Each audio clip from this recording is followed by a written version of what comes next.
গানটি আমার বাবার খুব প্রিয় ছিল। আমার বাবা মধুবয়াতে আপনারা জানেন, আমার উস্তাদজির লেখা এই গানটা তিনি প্রায় সময় গাইতেন, কিন্তু আমার খুব বেশি গাওয়া হয় নাই। আমি মনে হয় মঞ্চেও আজকে প্রথম গাবো গানটি। বাবা এই গানটা গাইতেন আর চোখ দিয়ে তার পানি ঝরতো। বলতো যে গানের অর্থটা বুঝোস, আমাকে আগে বলতাম কি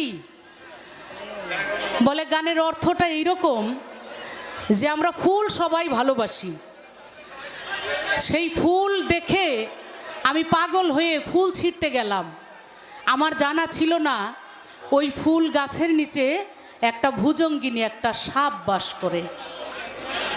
যখন আমি ওই ফোঁটা ফুলটা ছিঁড়তে গেলাম, ওই ফুলের গায়ে হাত দেওয়ার আগেই আমাকে সাপে দংশন করলো।